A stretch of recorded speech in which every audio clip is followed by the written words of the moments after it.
Hello everyone and welcome back to my channel.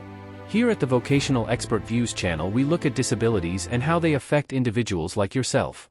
Remember, this is what is common and what other veterans have claimed.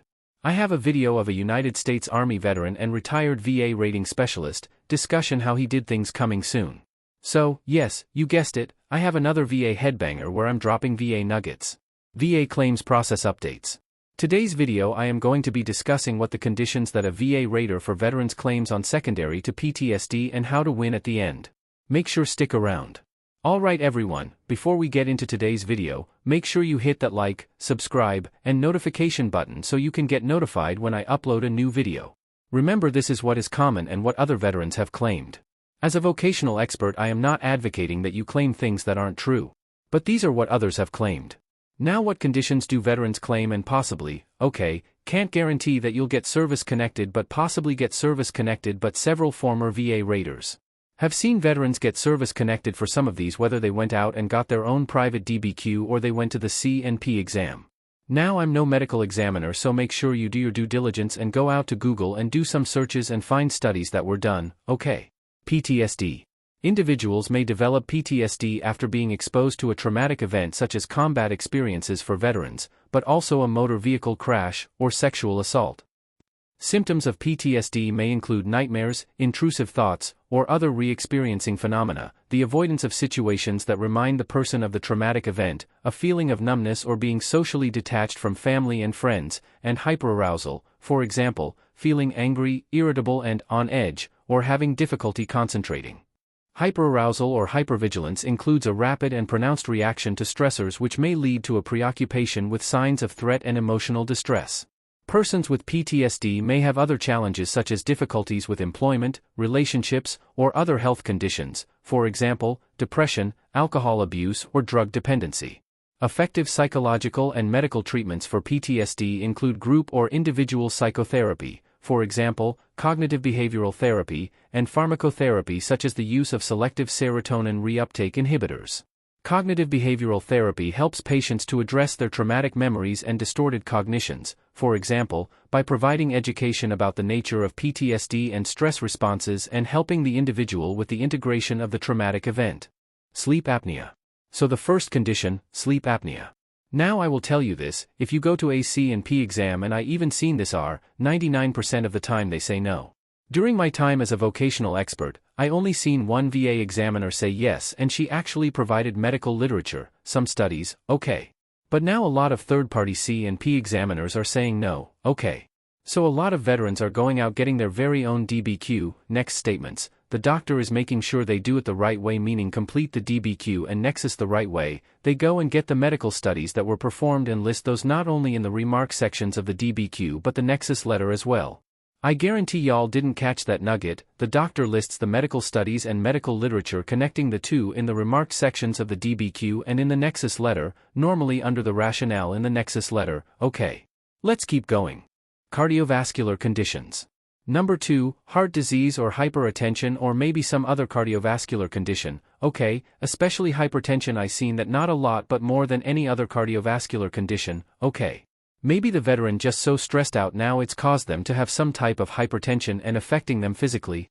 An increasing body of evidence indicates that post-traumatic stress disorder, a common anxiety disorder in both veteran and non-veteran populations, is associated with major forms of cardiovascular disease, including those attributed to atherosclerosis such as coronary heart disease and thromboembolic stroke. Persons with PTSD have also been reported to be more likely to have hypertension, hyperlipidemia, obesity, and cardiovascular disease.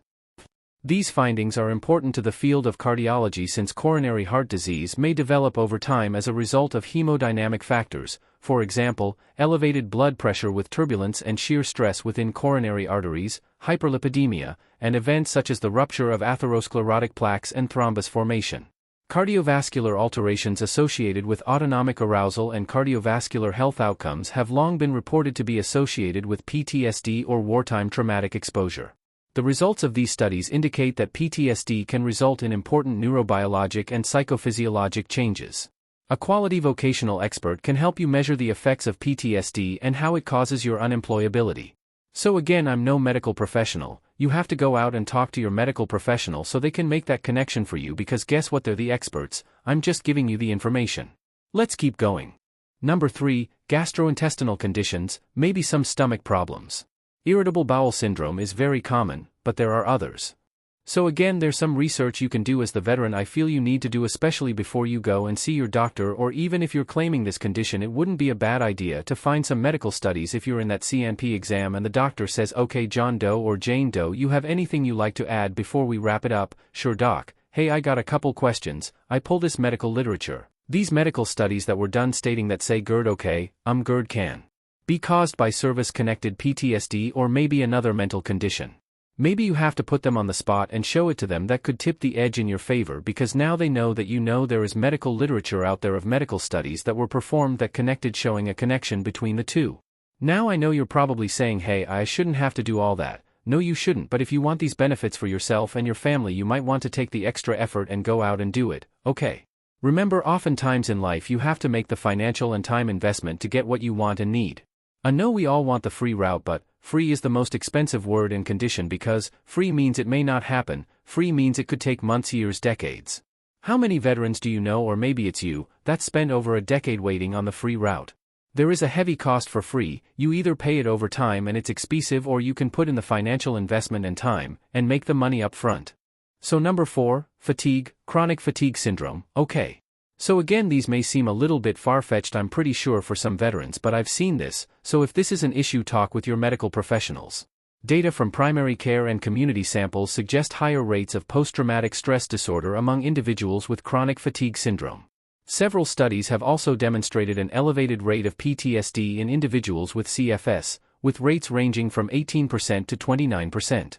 I've read cases where either service connected them secondary, or maybe I was working on a case and I had to go back and look at the previous code sheet and I saw one of these conditions that were actually service connected prior to the rating I was doing, and they were granted, okay. So you can always go out, research this information, find the medical studies, they're out there, you just have to search for them, okay. This issue, if present, is vital for your vocational expert if you're looking for a vocational evaluation. The next one, skin scarring. Now I only seen this a handful of times, and the first time I seen it I was like, what? And I had to stop and I read that rationale not once but twice from the CNP examiner, because I wanted to understand how can this happen, because I never had seen it before. Then I seen a second time and a third time, okay. So in those rationals the doctor was explaining the mental health condition and how it affected the veteran's physical health, okay, and they had medical studies. I was like, oh snap, really, okay. Let's keep moving. May develop allergies, okay, and this is why it's good if you have a primary care physician or a private doctor outside the VA. Next time you go to these appointments, ask the doctor. Asked him, I was just at the doctor earlier today, my ENT specialist for service-connected condition. He actually wrote in a DBQ years ago, he was like, I looked in this veteran's file and I've been treating them the last 10 years. So you're paying these doctors if you're going in for any of these conditions that I'm talking about. Just ask him, say, hey, you know, can a mental health condition cause this? And also ask him, hey, what is a good place I can go and research it and find these studies, okay. So just don't go in there and tell them, hey, this is what's going on. If you're still going through the claims process, say, ask him some additional questions, okay. Now the last one, ringing in the ears, ringing in the ears. If you go to especially a ENT specialist, okay, ask them, hey, I got this ringing the ears, what are some reasons that I have it? Oh, and by the way, you can tell them I'm service connected for a mental condition, right? And just see what they say. Also, they say no if you go to the VA or get treatment at the VA and you have a primary care physician as their primary care physician. If you are already rated for ringing in your ears, it can be helpful for your vocational expert in their evaluation. Key takeaways for winning your VA claim. So these are some conditions that I see veterans as a vocational expert claim secondary to PTSD, okay. Now what do all these have in common? When you filing your claim, you must have a current diagnosis, okay, and the reason why I say must have is because in my previous video I talked about years ago you just having symptoms to get you to that CNP exam and then the examiner give you a diagnosis. Now you need to be a little bit more proactive, people, that current diagnosis. Now just because you have a current diagnosis, keep in mind that doesn't mean automatic service connection, okay, but I firmly believe it will increase your chances of being successful, okay. So just make sure you do it the right way, and I want to leave you with this: if you have a private doctor to complete a DBQ and statement for any of these conditions or any other conditions, whether it be direct service connection or secondary, make sure they're using or getting the DBQ from the VA website, because those are the most up-to-date forms and they may update them and not even tell the general public, okay. And secondly, make sure that examiner is completing that DBQ the right way, read it, make sure they're not putting false information on that DBQ that could cause you problems, because a lot of VA employees are rejecting and denying these. VA raters are fully aware there are veterans out there trying to claim anything and trying to claim everything and are just working the system. So you abusing a lot of veterans DBQ, so just make sure you do it the correct way, so that way if you have to go to a higher review or argue that and then you have to get your doctor or an examiner that completed the DBQ involved, you don't have to worry about anything, because you know you and that examiner did it on the up and up. That being said, make sure you like, subscribe, hit that notification button, and as always, please share this video with your fellow veterans. Remember, oftentimes in life you have to make the financial and time investment to get what you want and need. I know we all want the free route, but free is the most expensive word and condition, because free means it may not happen, free means it could take months, years, decades. How many veterans do you know, or maybe it's you, that spend over a decade waiting on the free route? There is a heavy cost for free. You either pay it over time and it's expensive, or you can put in the financial investment and time, and make the money up front.